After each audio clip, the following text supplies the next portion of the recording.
Hi, welcome to another Commit to Hit recap video. It's technically not a recap yet because the Sony Open isn't over. We've got Ben on, Grayson Murray, and Keegan Bradley in a playoff. Keegan just about sent one in the playoff hole into the grandstands. I don't know what else is going on at the moment because they're a commercial break, so shocker.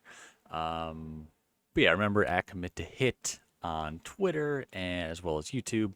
If you do want any rehab stuff, I'm at DM Rehab on my other channel. Just put up a video this week too, so if you want to check out that is there. But this is the golf entertainment aspect of it and the recap stuff. So let's dive into it. Also, let's be real. Like, doesn't matter who wins this. You don't care. I don't care. It's gonna be one of those three, but whoever it is, it's not gonna change our days. Not gonna change our tomorrow unless you are a family member of one of these three characters, in which case you'll have a lot more money tomorrow.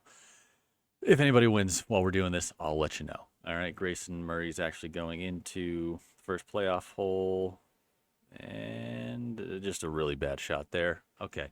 Also, let's be real, it's Sunday. I didn't watch barely any of this today. I started watching the end of this final round when the Cowboys were getting blown out. Love to see that as an Eagles fan. Got that right there. The Eagles stink. I'm over them.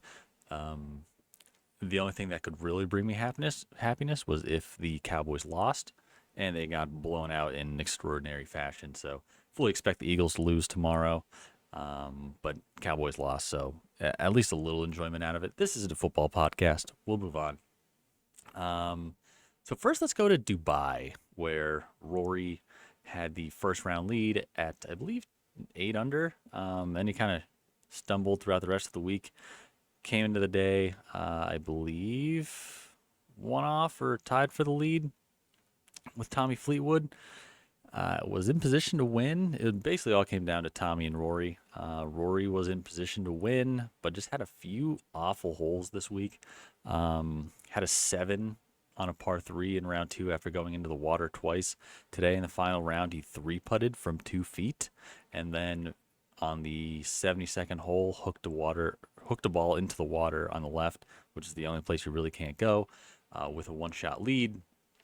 Finishes birdie bogey. Shocker, he did not win, which leaves the door open for Tommy Fleetwood, who did win, sinking a 20-footer for a birdie finish. So 2-shot swing on the final hole for Tommy to beat Rory by 1 shot and some other guy who also tied for second. So with Tommy winning, he's won. This is now his 7th European title for Tommy Fleetwood. Is this the year for a major for Tommy Fleetwood? That's what everybody's been wondering, waiting for. Still hasn't won on the PGA Tour. He's really rounded into form the second half of 2023 and obviously is in good form to start 2024. Played great at the Ryder Cup as well, had the winning point. So it feels like everything's lining up for Tommy, but we'll see. Now, if you're Rory, this isn't really how you want to start, but again, for Rory, nothing really matters anymore except the majors, and he's kind of talked about this himself as well. Obviously, he's continues to be in solid form as we go here. Little update on the Sony. Keegan is getting a little TIO relief for his 3rd shot. Again, if anybody wins, I'll let you know. I know you don't care. I don't care either, but it's next to me on my phone. But yeah, that's Dubai. Rory played well. Should have won this tournament, short of a couple bad holes, including, like I said, that quad bogey in the second round. Congrats to Tommy Fleetwood on his 7th European Tour victory. So moving on to the Sony, which is not yet wrapped up, as I've discussed.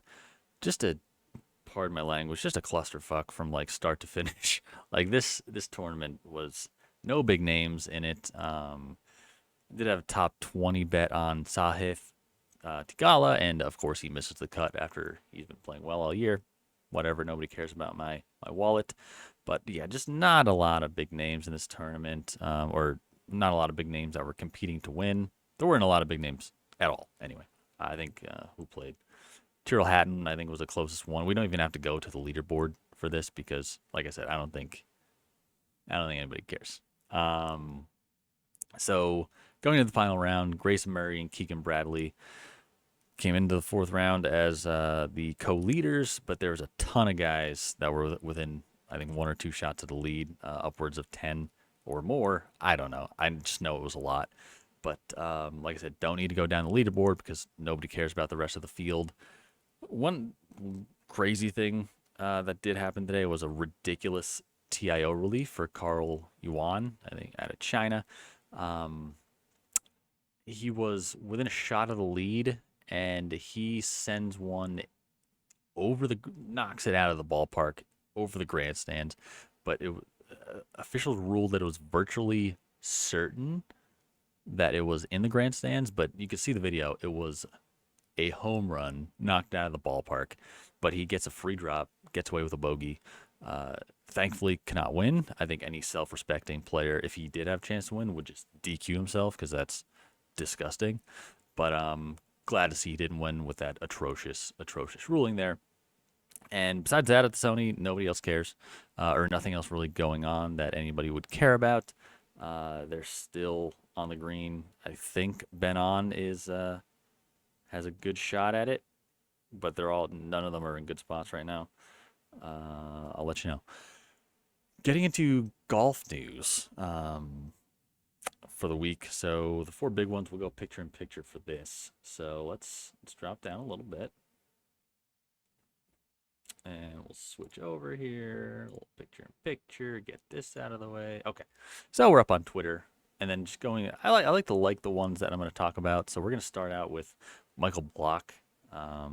Looks like he signed with Good, and I tweeted about this as well on Twitter at Commit to Hit.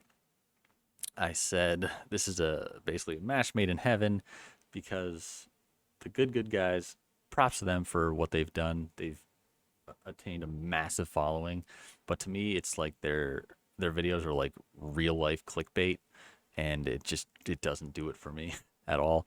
If you're a younger audience and you enjoy it, fantastic. I'm glad for you, but it doesn't do it for me. Come in, Michael Block, who is his 15 minutes of fame expired many moons ago, yet he's still getting run. I think he's playing in the Amex next week, which is, I don't get it. And then we get to talk about it for the PGA too.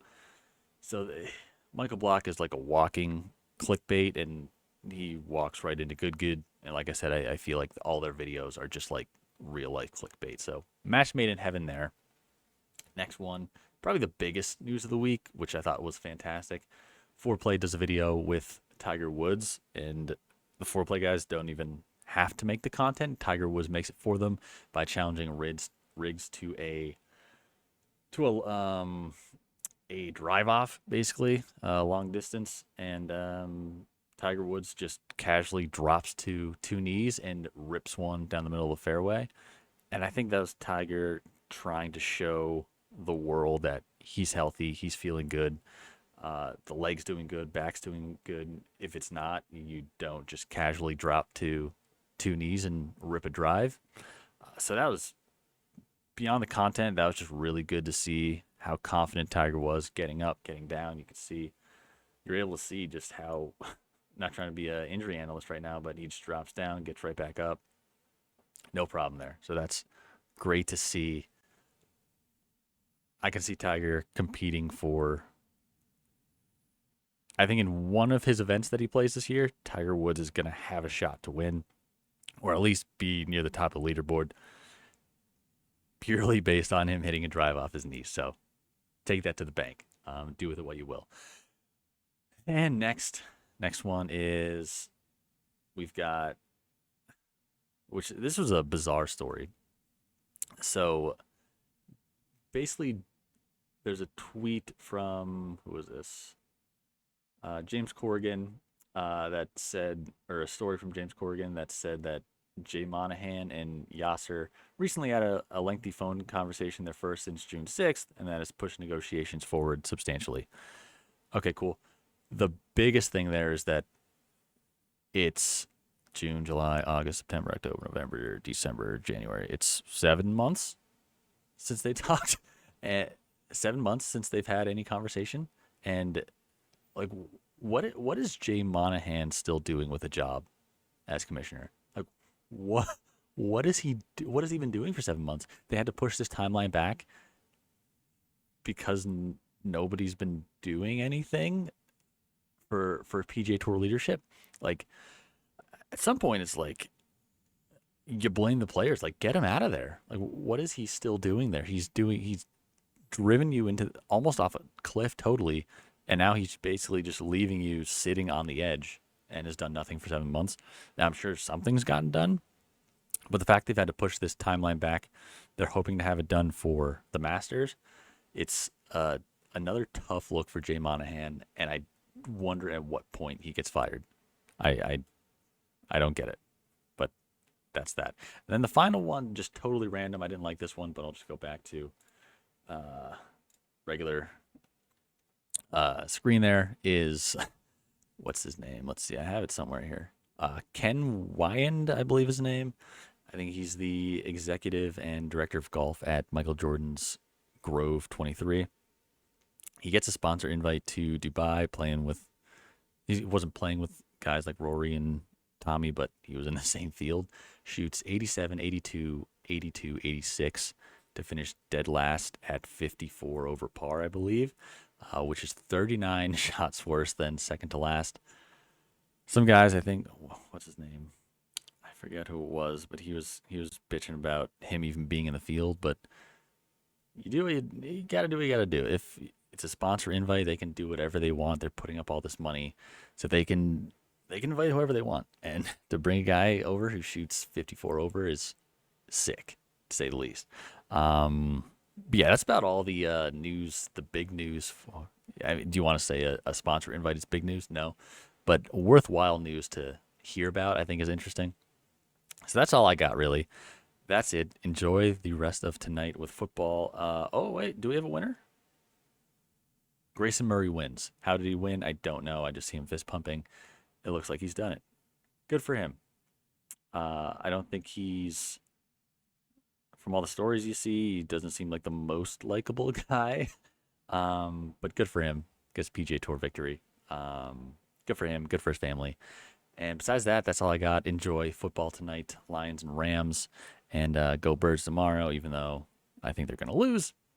And I'll see you next week for after the Amex, which is going to be a surprisingly like good field, despite it not being a signature event. So that'll definitely be a little bit more interesting. Probably have more eyeballs on it. My eyeballs will be on it a little more.